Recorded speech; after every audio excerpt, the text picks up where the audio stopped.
Welcome to final BSc Statistics students. In this class, we discuss merits and limitations of simple random sampling, SRS technique.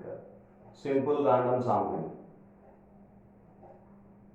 We discuss some of the merits and some of the limitations of simple random sampling. First, we see what are the merits of simple random sampling. What are the merits? Simple random sampling technique avoids completely the personal bias, the human bias. Any kind of human bias it eliminates, because each and every unit of the population has an equal chance of including into the sample from the population. Each and every unit has equal opportunity to get into the sample. To formulate a particular sample, every unit of the population has an equal chance, an equal opportunity to represent into the sample. That is the reason why any kind of human bias is going to be eliminated. The personal bias, the human bias is going to be eliminated. That is one of the important merit. And the second one, if you want to estimate the population parameters, in a case where and when the population parameters are not known, are not able to identify, are not known, in such a case we can estimate the population parameters by using some kind of sampling distributions. By using sampling distributions of sample statistics. We have many number of examples for this. One such example, if you want to know the population parameter capital Y bar and population mean, it can be estimated with the sample mean if it is not known. If the population mean capital Y bar n is not known, then we can estimate with small y bar n. That is what one kind of estimation we did. Capital Y bar n cron is equal to small y bar n. We did this particular estimation. Estimation of population mean, estimation of population total, estimation of population variance, etc. We have learned clearly. So therefore, if you want to, if it is the population parameter is not known, then we can estimate with by using some kind of distributions. This is one of the main another advantage of this particular simple random sampling. So these are two particular merits. These are some of the merits of the simple random sampling. Now come to the limitations. What are the limitations of simple random sampling? What are the limitations of simple random sampling? The first point, the sampling frame must be updated. What is meant by sampling frame? Which guides a material which guides the entire population. That is called sampling frame. It may be a voters list, it may be a map to locate the houses graphically, geographically, to locate the houses geographically, etc. So, which kind of material guides the entire population, that is called sampling frame, that must be updated. Otherwise, simple random sampling has no meaning. Conducting a particular survey using this particular technique has not at all considerable, not at all meaningful. Therefore, sampling frame must be updated. The conclusions may not be valid. conclusions are not meaningful, may not be valid to that particular point of time. At a particular point of time, it should be meaningful, which should be most relevant, which should be most relevant. So whenever a particular sampling frame is not going to be updated, then obviously it leads to not valid conclusions. It leads to not meaningful conclusions, not having meaningful conclusions. So that is the reason why the very first merit of this particular limitation of this particular simple random sampling is sampling frame must be updated. That is the first limitation. And the next limitation, if you study, if some particular sample units or selected sample units which are located widely spread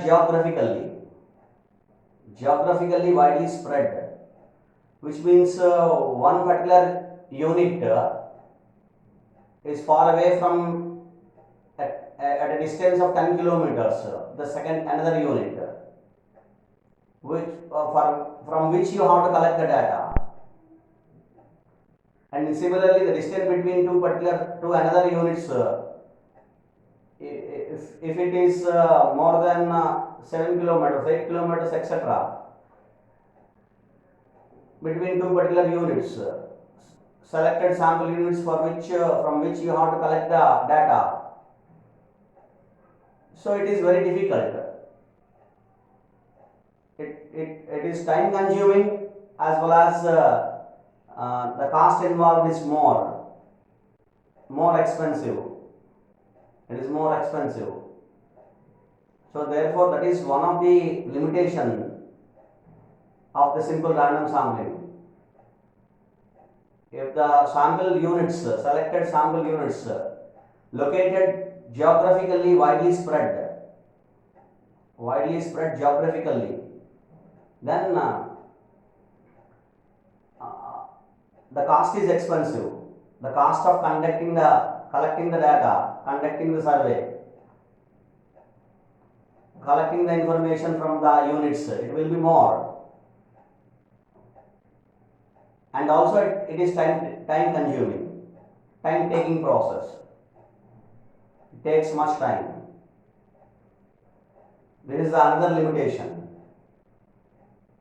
of simple random sampling. Similarly, if you observe, simple random sampling suffers from one particular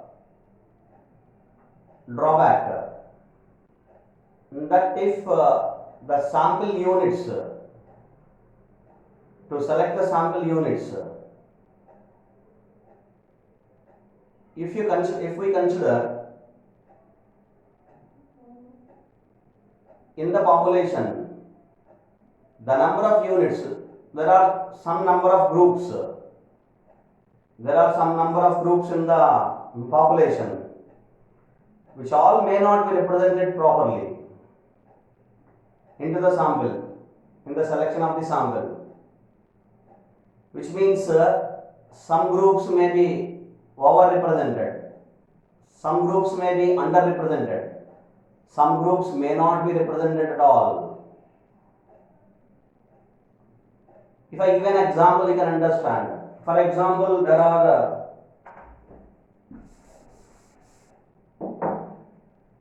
if you want to conduct a survey based on some income levels,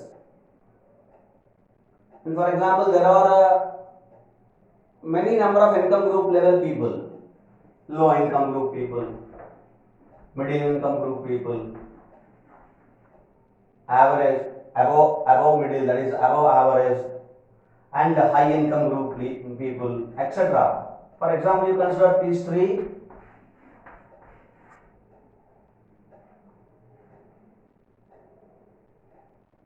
If you have considered From low income group, there are, for example, there are 1000 people over here and 2000 people here and 500 people here, or 500 families or 500 people. So a total of 3500 families or people, 3500 families are there in a population. Then you have considered, if you want to draw 100 units, what we consider in simple random sampling, we prepare 3500 slips,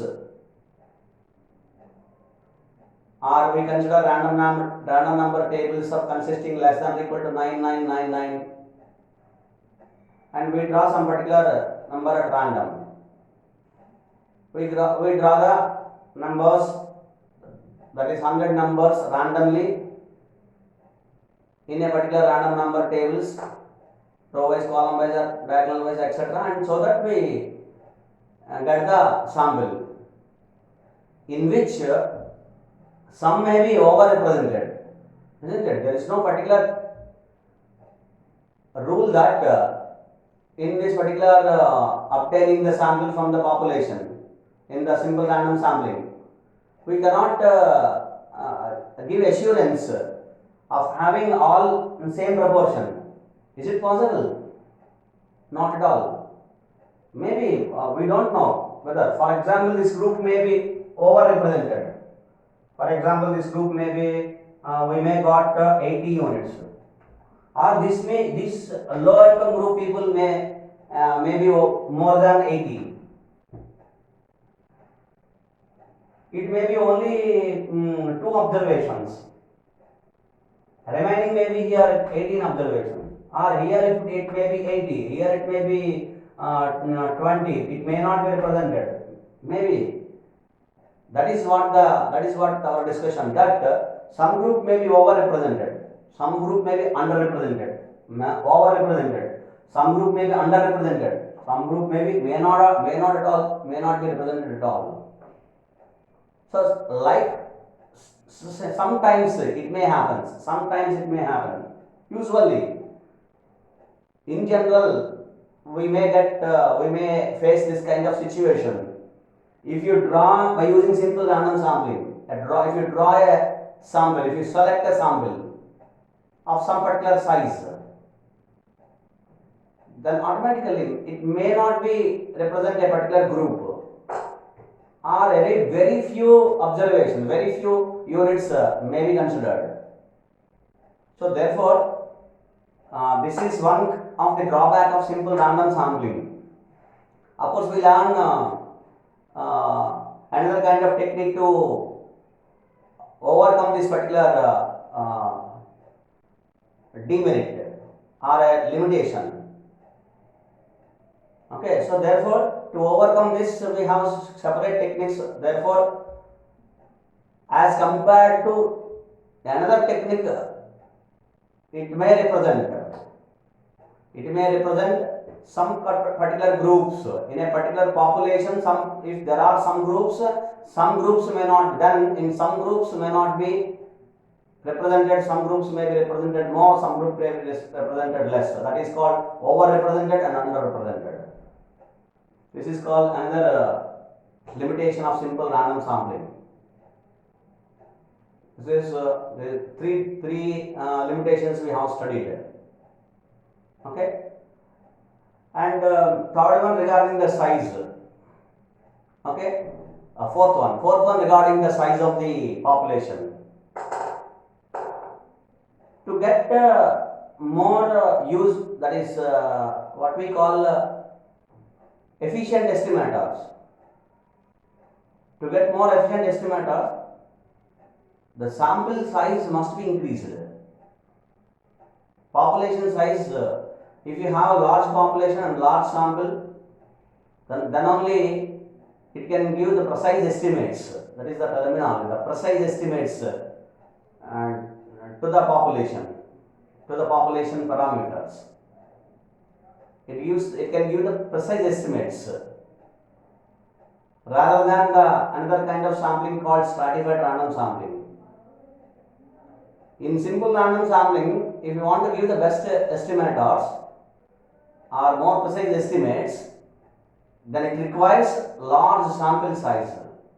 Sample size must be increased. We should consider more number of units into the sample as representative to the population. So therefore that is another limitation. So these are the limitations of simple random sampling, and we have studied the merits as well of simple random sampling in this class. So we have studied merits and limitations of simple random sampling. Merits and limitations of simple random sampling. Thank you.